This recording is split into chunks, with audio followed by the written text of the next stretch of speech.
کیا آپ کو لگتا ہے کہ کچھ ایسا سینیریو جو میر صاحب پینٹ کر رہے ہیں اس کا امکان ہے کہ جس میں نواز شریف صاحب کی نااہلی ریورس، خان صاحب نااہل؟ دیکھیں جو باتیں حامد کر رہا ہے، جو باتیں کاشف نے کی ہیں، ہم اس سے ڈس ایگری کر ہی نہیں سکتے، because they are the right things to do. کیا ہونا چاہیے بالکل ایسے ہی ہونا چاہیے. آپ لیکن پوچھیں نا ایسا ہوگا یا نہیں ہوگا، ہوتا کیا نظر آ رہا ہے. ہاں بالکل ایسا. میں آپ کا I am responding to you precisely for your question کہ آپ کا سوال کیا ہے. اگر میں اس پہ آ جاؤں تو میرا خیال ہے کہ بالکل مجھے لگتا ہے کہ خطرہ اس بات کا کہ یہ ڈسکوالیفیکیشن کروائیں گے، لیکن وہ دوسری بات ہے کیا اس کا فائدہ ہوگا، اس کا فائدہ نہیں ہوگا. نہ نواز شریف کی ڈسکوالیفیکیشن پرماننٹلی تھی، آپ ڈسکوالیفائی کر کے لوگوں کو نکال نہیں سکتے. لیکن پرابلم یہ ہے کہ جو رولنگ الائنس ہے، پی ڈی ایم ہے، اور جو بھی ان کو سپورٹ کر رہے ہیں دوسرے بھی، انہوں نے یہ ان میں ریلائزیشن کی اسیسمنٹ یہ ہے کہ عمران خان اتنا بڑا ایک بن گیا ہوا ہے ریالٹی کہ آپ اس کو ایک جھٹکے سے ہٹا نہیں سکتے. تو ان کا خیال ہے کہ ہم چپ آف دا بلاک کریں ٹکڑوں میں، کبھی ایک جھٹکا دوسرا جھٹکا.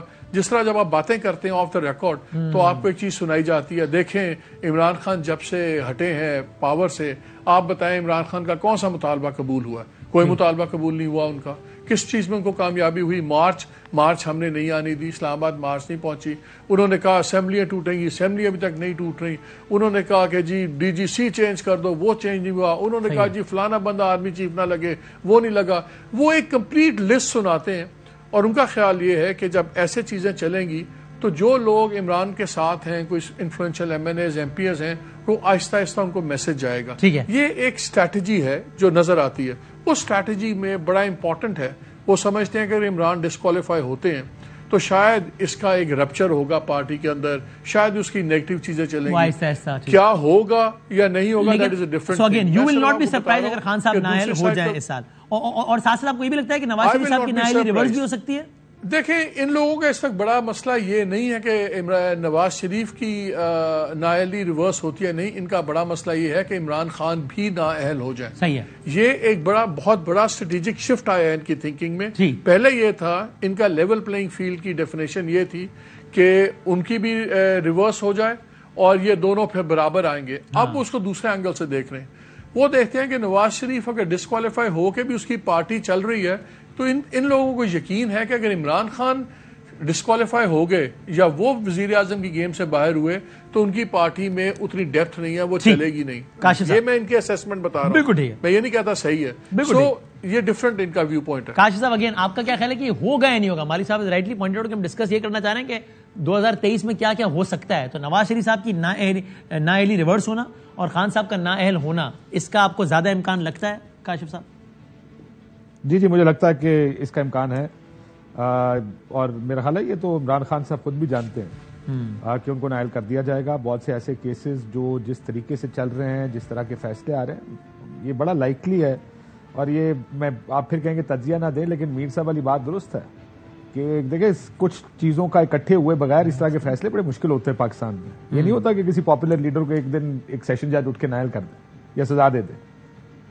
اس کو لیا کیسے جائے گا ایک ڈفرنٹ بحث ہے، لیکن ہاں یہ ممکن. تو کاشف صاحب ضمنی پر یہ بھی سوال بتا دیں، آپ اس بات سے بھی ایگری کرتے ہیں کہ اگر وہ خان صاحب کو نااہل بھی کیا گیا تو کوئی فرق نہیں پڑے گا؟ ایک تو ہے کہ پاپولیرٹی پہ فرق نہیں پڑے گا، وہ ٹھیک ہے، لیکن it will serve the purpose in the sense کہ پھر پی ٹی آئی اگر آئے بھی تو خان صاحب نہیں ہوں گے. بے شک خان صاحب جس کو بھی وزیر اعظم بنائیں، لیکن جب وہ نہیں ہوں گے تو بہت ساری چیزیں جو اوائڈ کرنا چاہ رہے ہیں لوگ وہ اوائڈ ہو جائیں گی. تو it will serve the purpose in this sense آپ کے خیال میں کاشف صاحب؟ اگر وزیر اعظم عمران خان نہ بنے تو یہ پرپس تو سرو ہو جائے گا، لیکن اگر تحریک انصاف زیادہ مقبول ہو گئی، فرض کریں زیادہ ووٹ پڑ گیا، جو کہ ان کا اسیسمنٹ یہ، میں ملا تھا خان صاحب سے چند دن پہلے اور وہاں پر بحث یہی تھی. جب پوچھا گیا کہ جی آپ کو نااہل کر دیں گے، انہوں نے کہا جی کیا ہوگا، ہمارا ووٹ بینک بڑھ جائے گا. ابھی ہماری پاپولیرٹی 65% ہے، پھر 70-75% پہ چلی جائے گی. ہم 2/3 اکثریت لے لیں گے الیکشن سے اور پھر ہم ہر چیز ریورس کر دیں گے. سو ادھر یہ سوچ ہے کہ اس کا نقصان سیاسی طور پہ پی ٹی آئی کو نہیں ہوگا، فائدہ ہوگا عمران خان صاحب کا نقصان ہوگا اس میں کہ وہ وزیر اعظم بننا چاہتے ہیں، وزیر اعظم نہیں بن پائیں. رائٹ، ٹھیک ہو گیا، صحیح. کاشف صاحب آپ سے شروع کرتا ہوں اگلا سوال. لا اینڈ آرڈر کے حوالے سے آپ کو کیا یہ خطرہ ہے، چاہے وہ افغانستان کی سچویشن کے کانٹیکس میں ہو یا کسی بھی اور حوالے سے، کہ یہ کوئی بہت خطرناک سال ہو سکتا ہے؟ ایک تو دیکھیں انفارچونیٹلی ایک ریالٹی ہے کہ مطلب تھوڑے بہت تو واقعات ہیں جس کو اب ہم دیٹس اے نیو نارمل کہ یار اتنا تو ہوتا ہے. I hate to say it but it's a fact. لیکن ایک ہوتا ہے نا بڑا ہی خطرناک, تو آپ کو ایسا کچھ ہونے کا خدشہ تو نہیں لگتا ہے اس سال, یا لگتا ہے 2023 میں؟ But let me tell you, this is not the new normal anymore. دیکھیں آپ پچھلے بہت عرصے سے ایک بریک آ گیا ہے, صحیح ایک بریک آ گیا, تو عادت نہیں ہے ان واقعات کی اور حالات کی کہ خود کش حملہ ادھر ہو رہا ہے. There was a time 2014-15 تک جب یہ نارمل تھا, ہر دوسرے دن یہاں کہ حملہ ہو گیا, کتنے بندے مرے, 5, اچھا چھوٹا تھا, یہ عادت پڑ گئی تھی. یعنی کاشف میری مراد یہ تھی کہ پاکستان اگر ایک سال میں 4 یا 5 ہو, اگر میں بڑی عجیب سی بات کر رہا ہوں لیکن نا, تو ہم کہیں گے چلو یار یہ تو اچھا ہی رہا سال, تو اس ٹائپ کا آپ کو لگتا ہے یا نہیں, آپ کو لگتا ہے کچھ معاملہ خراب ہو سکتا ہے؟ دیکھیں میں آپ کی معیشت کے بعد جو سب سے بڑا چیلنج ہے وہ افغانستان ہوگا آپ کے لیے, ملٹیپل ریزنز. کس طرح آپ نے دیکھا کہ انہوں نے TTP والوں کو رہا کر دی, وہ اب پاکستان میں آ کر نہ صرف خط بھیج رہے ہیں, بھتے کی پرچیاں آ رہی ہیں, تھریٹن کر رہے ہیں. پاکستان کی اسٹیٹ کو سمجھ نہیں آ رہی کہ ہم نے پیس ٹاکس کرنی ہے, ہم نے ان کے ساتھ لڑنا ہے. یہ جو کنفیوژن اس وقت چل رہی ہے, I hope we quickly sort out this confusion اور یہ معاملات کو لے کر آگے چلیں. لیکن جو حالات افغانستان کے ہیں, مجھے یہ لگتا ہے کہ آنے والے سال میں ایک بہت بڑا چیلنج ہوگا افغانستان آپ کے لیے. ابھی آپ نے دیکھا چمن کے, یہ چند ہفتے پہلے کی بات ہے کہ جو واقعہ چمن میں ہوا, کس طرح براہ راست جس طرح یہ کام کیا گیا. اب یہ اگین ایم سے اگلا ایک سال, یہ وہ پورا ٹاپک ہے, یہ شاید ایک سوال کا جواب نہیں ہے, تو ان کو میں پھر تفصیل میں جاؤں گا تو بہت کچھ کہنا پڑے گا. لیکن یہ آپ کا سب سے بڑا چیلنج اکانومی کے بعد افغانستان کی ریلیشن شپ اور دہشت گردی بنے گا. یہی سوال, لا اینڈ آرڈر 2023, مالی صاحب. دیکھیں جو کاشف نے بات کی ہے بالکل ٹھیک ہے. ہمیں بلوچستان اور افغانستان پہ خاص طور پہ ہمیں ٹیکٹیکل کے بجائے اسٹریٹجک فیصلے کرنے ہوں گے. افغانستان میں بہت حالات بدل گئے ہیں, وہاں کی اکانومی بالکل بہت برا حال ہے. بلینز آف ڈالرز ہر سال امریکن ڈالتے تھے جنگ میں اس ملک میں, لیکن وہ خالی جنگ میں نہیں, وہ اس اکانومی کے اندر بھی جاتے تھے. وہ وہاں پہ ڈرائی آؤٹ ہو گئے. اس کا نتیجہ آپ نے دیکھ لیا, جو یہاں پہ اسپل اوور ہے. پالیسیز اپنی جگہ ہیں, لیکن یہ بدماشی بھتے یہ بڑی ایک ریالٹی ہے.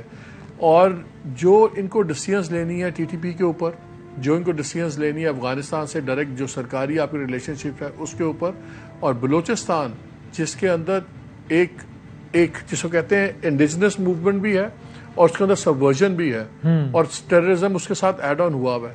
یہ اب ٹیکٹیکل ڈیسیژنز نہیں ہیں, یہ سیکیورٹی ریلیٹڈ ڈیسیژنز خالی نہیں ہیں, یہ اکنامک اور پولیٹیکل معاملات ہیں جس کے اندر سے سیکیورٹی کرائسس پیدا ہوئے. ٹھیک ہے, جب تک آپ وہ معاملات سیٹ نہیں کریں گے یہ مسئلہ بڑھے گا, اور یہ ڈیفینیٹلی ایک مشکل سال ہوگا ہمارے لیے, یہ ٹیررزم اور یہ ان تمام چیزوں کے. میر صاحب, ٹیررزم کے حوالے سے, لا اینڈ آرڈر کے حوالے سے 2023 کو آپ کیسے دیکھتے ہیں؟